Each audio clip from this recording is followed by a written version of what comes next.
شرور أنفسنا ومن سيئات أعمالنا من يهده الله فلا مضل له ومن يضلله فلا هادي له ونشهد أن لا إله إلا الله وحده لا شريك له ونشهد أن سيدنا وسندنا وشفيعنا وحبيبنا وحبيب ربنا وقريبنا وقريب ذنوبنا ومرشدنا ومولانا ومولانا محمد عبده ورسوله الذي أرسله بالحق بشيرا ونذيرا وداعيا إلى الله بإذنه وسراجا منيرا أما بعد فقد قال الله تبارك وتعالى في كلامه المجيد وفي قرآنه الحميد أعوذ بالله من الشيطان الرجيم بسم الله الرحمن الرحيم والعصر إن الإنسان لفي خسر إلا الذين آمنوا وعملوا الصالحات وتواصوا بالحق وتواصوا بالصبر وقال صادق المصدوق صاحب القرآن صلى الله عليه وسلم من رأى منكم منكرا فليغيره بيده فمن لم يستطع فبلسانه فإن لم يستطع فبقلبه وذلك أضعف الإيمان صدق الله العظيم وصدق رسوله النبي الكريم ونحن على ذلك من الشاهدين والشاكرين والحمد لله رب العالمين صلى الله على سيدنا ومولانا محمد وعلى آله وأصحابه وسلم صلى الله على سيدنا ومولانا محمد وعلى آله وأصحابه وسلم بلغ العلا بكماله كشف الدجى ببيانه حسنت جميع خصاله صلوا عليه وآله نفس البلاء القدر أنت ساكنه فيه المخاف وفيه الجود والكرم والعلا بكماله كشف الدجى بجلاله حسنت جميع خصاله صلوا عليه وآله يا خير من دفنت بالله أعظمه فطاب من طيبهن الله والأشهر وبلغ العلا بكماله كشف الدجى بجماله حسنت جميع خصاله صلوا عليه وآله لا إله إلا الله لا إله إلا الله لا إله إلا الله لا إله إلا الله لا إله إلا الله لا إله إلا الله لا إله إلا الله محمد رسول الله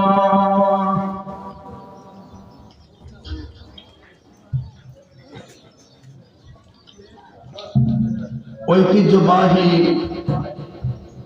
দ্বীনি শিক্ষা প্রতিষ্ঠান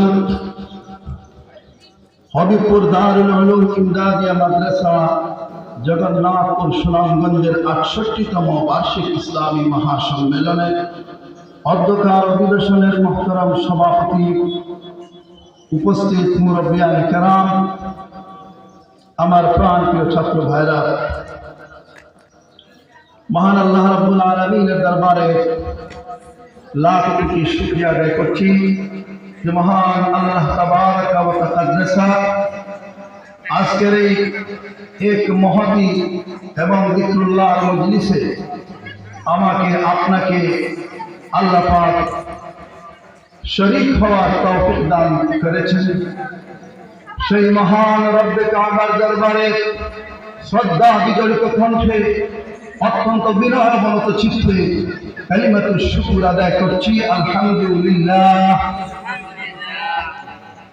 এই মাদ্রাসাটি ৬৮তম বৎসর পার করছে। এই মাদ্রাসার যিনি প্রতিষ্ঠাতা ছিলেন, তিনি এলাকার কোন মানুষ ছিলেন না, অত্যন্ত বুজুর্গ ব্যক্তি, সুদূর গোলাপগঞ্জের রুস্তমপুর এলাকার মাওলানা গুলাম ইসলামী সাহেব রহমতুল্লাহ আলাইহি এই মাদ্রাসা প্রতিষ্ঠা করেছিলেন। পরবর্তী সময়ে আমার একান্ত বন্ধু, আমার সহপাঠী, মদিনাতুল খায়রিয়া ইসলামের চেয়ারম্যান হযরত মাওলানা ফয়েজ আহমদ সাহেবের আব্বা মাস্টার মুদ্দাসসির সাহেব দীর্ঘদিন এই মাদ্রাসার হাল ধরেছিলেন। এই ধারাবাহিকতায় বর্তমান মাদ্রাসাটি জালালায় শরীফ পর্যন্ত এসে পৌঁছেছে। বর্তমানে যিনি এই মাদ্রাসার কর্ণধার পরিচালক রয়েছেন, তিনিও অত্যন্ত একজন বিজ্ঞ এবং প্রাজ্ঞ ব্যক্তি, হযরত মাওলানা আব্দুল মুমিন জাহানপুরী দামাত বরকাতুহুল আলিয়া। তার সুন্দর পরিচালনার ভিতরে মাদ্রাসাটি চতুর্দিকে তার সুনাম সুখ্যাতি ছড়িয়ে দিচ্ছে, দিন দিন তার তরক্কি এবং উন্নতি লাভ করছে। আমরা হযরতের জন্য দোয়া করি। মুহতারাম হাজিরিন, আসরের সময় হলো অত্যন্ত গুরুত্বপূর্ণ একটি সময়। আসরের এই সময় আল্লাহর নিকট অত্যন্ত মূল্যবান সময়। কারণ কি জানেন, আসর এবং মাগরিবের আগে এই যে মধ্যবর্তী সময়টি, এটি আল্লাহ পাকের নিকট খুবই গুরুত্বপূর্ণ।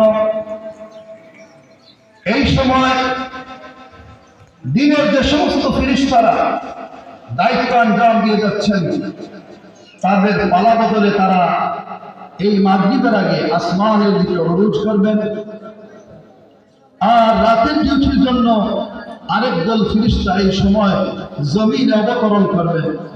এই জন্য সময়টি অত্যন্ত মূল্যবান সময়, দোয়া কবুল হওয়ার সময়। আল্লাহ পাক আমাদেরকে এই সময় কিছু সময় দ্বীনি কথাবার্তা শোনার তৌফিক দিয়েছেন। আমিও আপনাদের সামনে সূরাতুল আসর তিলাওয়াত করেছি। এই সূরাতুল আসর নাযিল হয়েছে মক্কার কুখ্যাত আবু জেহেল, আবু লাহাব সম্পর্কে। তারা বলতো মুহাম্মদুর রাসূলুল্লাহ সাল্লাল্লাহু আলাইহি ওয়াসাল্লাম অবশ্যই ক্ষতিগ্রস্ত হবেন। মুহাম্মদুর রাসূলুল্লাহ সাল্লাল্লাহু আলাইহি ওয়াসাল্লামের আলোচনা পর্যালোচনা করার কেউ থাকবে না, তার এই মিশন অবশ্যই ক্ষতিগ্রস্ত হবে, এই বলে তারা অপবাদ দিত। আল্লাহ রাব্বুল আলামিন এই আবু লাহাব, আবু জাহেলদের এমন মুক্তির বিরুদ্ধে আল্লাহ তাবারাকা ওয়া তাআলা সূরাতুল আসর নাযিল করে দিয়েছেন এবং কোন মানুষ ক্ষতিগ্রস্ত তার বর্ণনা দিয়েছেন সূরাতুল আসর।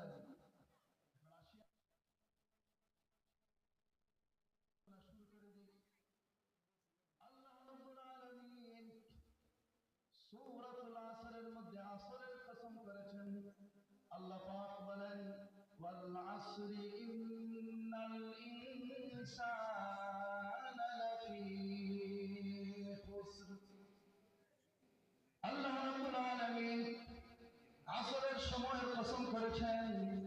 মুফাসসিরিনে কেরাম বলেন যুগের সময় হতে পারে, আসরের নামাজের কসম হতে পারে, আর কেউ কেউ বলেন এটা আসর হলো একটি সময়, এমন একটি সময় যে সময়কে আল্লাহর নিকট অত্যন্ত মূল্যবান। এই জন্য আল্লাহ রাব্বুল আলামিন দুনিয়ার মানুষকে সতর্ক করে দিয়ে বলেছেন ওয়াল আসর, আসরের শপথ। এরপর আল্লাহ রাব্বুল আলামিন কোরআনের মধ্যে যত জায়গায় শপথ করে বলেছেন তার পরবর্তী তার বক্তব্যের গুরুত্ব, তার বক্তব্য গুরুত্বপূর্ণ হবে, তার বক্তব্যের পরবর্তী সময় এটা গুরুত্ব আরোপ করবে। এই জন্য আল্লাহ রাব্বুল আলামিন সূর্যের শপথ করেছেন, চন্দ্রের শপথ করেছেন, আকাশের শপথ করেছেন, জমিনের শপথ করেছেন। বিভিন্ন সূরার প্রারম্ভে আমরা দেখতে পাই আল্লাহ পাকের তার সৃষ্টিগুলোর শপথ করে আল্লাহ পাক পরবর্তী তার মূল বক্তব্য উপস্থাপন করেছে। ঠিক এই ধারাবাহিকতা আল্লাহ রাব্বুল আলামিন এই সূরাতুল আসরের মধ্যে আসরের সময়ের শপথ করেছে। আল্লাহ রাব্বুল আলামিন বলেন ওয়াল আসর, সময়ের শপথ, আসরের নামাজের শপথ, আসরের থেকে নিয়ে মাগরিব পর্যন্ত যে সময়, এই সময়ের শপথ। কেননা আমরা মনে করি আমাদের জীবনের পুঁজি হলো আমার অর্থ সম্পদ, আমার জীবনের পুঁজি হলো আমার ব্যবসা বাণিজ্য, আমার জীবনের পুঁজি হলো আমার ধন দৌলত, আমার সন্তানাদি, এই সব কিছু আমার জীবনের পুঁজি। না না না, আল্লাহ রাব্বুল আলামিন বলেন সময়ের শপথ করে বলতেছেন ইন্নাল ইনসানা লাফি খুসর, নিশ্চয়ই সমস্ত মানুষ ক্ষতিগ্রস্ত। দুনিয়ার মধ্যে যত মানুষ আছে বিশেষ করে কাফের মুশরিকরা ক্ষতিগ্রস্ত হবে। তবে যদি চারটি নেক আমলকে যদি আমরা জীবনের পুঁজি করে নিতে পারি তাহলে এই মানুষ ক্ষতিগ্রস্ত হবে না। এই আসরের সময় আল্লাহ পাক এই নামাজকে করেছেন মধ্যবর্তী নামাজ। আরেকটা সূরাতুল বাকারার মধ্যে আল্লাহ পাক বলেন হাফিজু আলাস সালাতি ওয়াস সালাতিল উসতা। আল্লাহ রাব্বুল আলামিন নামাজের গুরুত্ব আরোপ করতে গিয়ে বলেছেন হাফিজু আলাস সালাওয়াত, তোমরা সব নামাজের হেফাজত করো, সব নামাজের প্রতি যত্নবান হও। ওয়াস সালাতিল উসতা, বিশেষ করে মধ্যবর্তী নামাজের তোমরা যত্নবান হও। মধ্যবর্তী নামাজ বলতে আসরের নামাজকে কেউ কেউ মনে করেছে, যদিও মুফাসসিরিনে কেরামের মধ্যে হযরত সাহাবায়ে কেরামের মধ্যে দুই দলে বিভক্ত হয়েছেন, তাবিঈনদের মধ্যে দুই দলে বিভক্ত হয়েছে, মাযহাবের ইমামদের মধ্যে দুই ইমাম দুই কথায় বিভক্ত হয়েছে। তাহলে আমরা একটু আলোচনা করি। সালাতুল উসতা বলতে আসরকে বোঝানো হয়েছে। সাহাবায়ে কেরাম থেকে হযরত ওমর রাদিয়াল্লাহু তাআলা আনহু, হযরত আব্দুল্লাহ ইবনে ওমর রাদিয়াল্লাহু তাআলা আনহু, হযরত আবু উমামা বাহিলী রাদিয়াল্লাহু তাআলা আনহু এবং তাবিঈনদের থেকে ইকরামা এবং মুজাহিদ রাহমাতুল্লাহ আলাইহি, তাদের সকলের মত হলো, আর ইমাম শাফি রাহমাতুল্লাহ আলাইহি এটাও মাযহাব, তার মত হলো এই মধ্যবর্তী নামাজ বলতে ফজরের নামাজ বোঝা গিয়েছে। তাদের দলিল রয়েছে। আর এক শ্রেণী সাহাবায়ে কেরাম থেকে হযরত আলী রাদিয়াল্লাহু তাআলা, হযরত উম্মুল মুমিনিন সিদ্দিকা আয়েশা রাদিয়াল্লাহু তাআলা আনহা, হযরত আব্দুল্লাহ ইবনে আব্বাস রাদিয়াল্লাহু তাআলা আনহু, হযরত আবু হুরায়রা রাদিয়াল্লাহু তাআলা আনহু, হযরত আবু আইয়ুব আনসারী রাদিয়াল্লাহু তাআলা আনহু, তাদের মত হলো মধ্যবর্তী নামাজ বলতে আসরের নামাজ বোঝানো হচ্ছে। এবং তাবিঈনদের থেকে হযরত যাহ্হাক রাহমাতুল্লাহ আলাইহি, হযরত আতা ইবনে আবি রাবাহ রাহমাতুল্লাহ আলাইহি এবং হযরত কাতাদা রাহমাতুল্লাহ আলাইহি, তাদের মত হলো মধ্যবর্তী নামাজ বলতে আসরের নামাজ বোঝানো হচ্ছে। এবং এটা হলো ইমাম আবু হানিফা রাহমাতুল্লাহ আলাইহির মতবাদ। মধ্যবর্তী নামাজ আল্লাহ পাক গুরুত্ব আরোপ করেছেন। মধ্যবর্তী নামাজে এই নামাজ কোন নামাজ? আসরের নামাজ। আবু হানিফা রাহমাতুল্লাহ আলাইহির মতবাদ, সাহাবায়ে কেরাম যাদের নাম উল্লেখ করলাম তাদের মতবাদ, তাবিঈন থেকে এদের মতবাদ। আর আমরা পূর্বে যা আলোচনা করেছি ইমাম শাফিঈ রাহমাতুল্লাহ আলাইহি এবং তাবিঈনদের থেকে, সাহাবায়ে কেরাম থেকে উমর, আব্দুল্লাহ ইবনে উমর, আবু আইয়ুব আনসারী রাদিয়াল্লাহু তাআলা আনহু, তাদের মতামত হলো মধ্যবর্তী নামাজ বলতে ফজরের নামাজ। আবার প্রত্যেকের দলিল ভিন্ন ভিন্ন রয়েছে। যারা বলেন আল্লাহ পাক বলেছেন হাফিজু আলাস সালাওয়াতি ওয়াস সালাতিল উসতা, তোমরা সব নামাজকে হেফাজত করো, সব নামাজের প্রতি তোমরা যত্নবান হও, বিশেষ করে তোমরা মধ্যবর্তী নামাজের প্রতি তোমরা যত্নবান হও। এর দ্বারা প্রথম শ্রেণী যারা রয়েছে ইমাম শাফিঈ রাহমাতুল্লাহ আলাইহি, তাদের অনুসারী হযরত উমর, আব্দুল্লাহ ইবনে উমর এবং তাবিঈনদের থেকে যারা ফজরের নামাজ বলেছে তাদের দলিল রয়েছে। তাদের দলিল কি? তাদের দলিল হলো ফজরের নামাজ আমরা যখন পড়ি তখন রাতের সময় থাকে এবং নামাজের ভিতরে দিনের আলো উদ্ভাসিত হয়ে পড়ে। এই যে রাতের অংশ পেল, দিনের অংশ পেল, অতটা মধ্যবর্তী নামাজ। তাদের দ্বিতীয় দলিল হলো ফজরের নামাজ মধ্যবর্তী নামাজ হওয়ার দলিল হলো ফজরের নামাজ শুরু করা হয় অন্ধকারে, অর্থাৎ বলসের ভিতর, আর শেষ করা হয় ইসফারের ভিতর। আলো যখন একটু ফর্সা হয়ে যায় পূর্ব দিক, তখন ফজরের নামাজ শেষ করা হয়। অতএব দিনের অংশ রাতের অংশ মিলে একটি মধ্যবর্তী নামাজ। তাদের 3 নম্বর দলিল হলো মধ্যবর্তী নামাজ এটি ফজরের নামাজ। 3 নম্বর দলিল হলো তারা বলেন ফজরের পূর্বে দিনের 2টি নামাজ রয়েছে, যোহর এবং আসর। আর মাগরিবের পরে মাগরিব এবং ইশা, ফজরের পরে যোহর, আসর আর মাগরিব, রাতের নামাজ 2টি নামাজ। এই জন্য ফজর হলো মধ্যবর্তী নামাজ।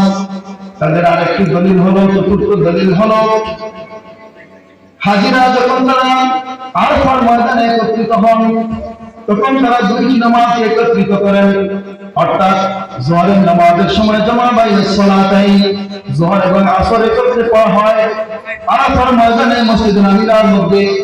আর যখন হাজিরা মুজদালিফায় যখন চলে যান সেখানে তারা এশার সময় মাগরিবকে তারা একত্র করে নামাজ পড়েন, জামা বাইনাস সালাতাইন, মাগরিব এবং এশা। অতএব 2টি নামাজের একত্রে পড়া হলো, আর মাগরিব আর এশাকে একত্রে পড়া হলো। শুধুমাত্র স্বতন্ত্র নামাজ একমাত্র ফজরের নামাজ রয়ে গেল। হিসাবে ফজরের নামাজ হলো মধ্যবর্তী নামাজ।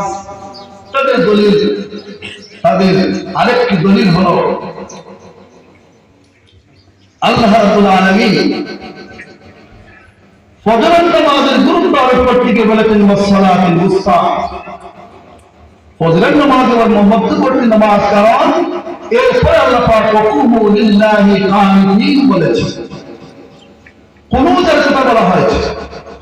আর কুনুতে নাযিলা শুধুমাত্র ফজরের নামাজে পড়তে হয়, আর কোন নামাজের সাথে কুনুতে নাযিলার সম্পর্ক নেই।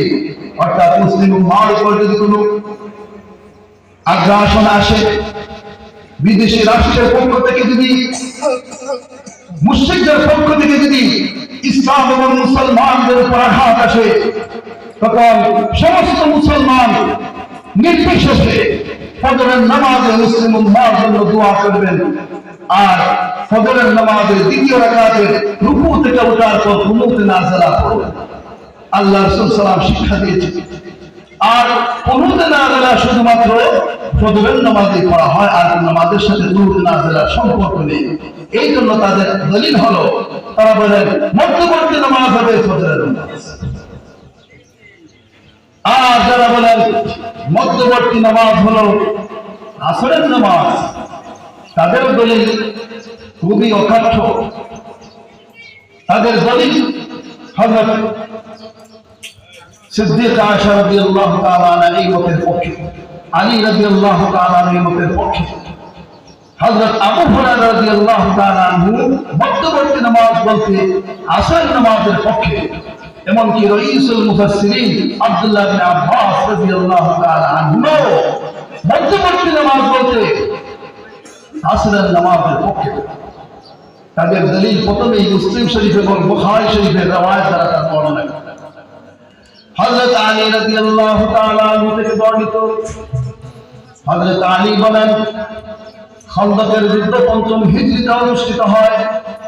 আর এই দিন সাহাবায়ে কেরাম পরিখা খনন করতে গিয়ে আল্লাহর নবীও নিজে কুদাল নিয়ে মাটি কেটেছেন, গর্ত খনন করেছেন, পরিখা খনন করেছেন।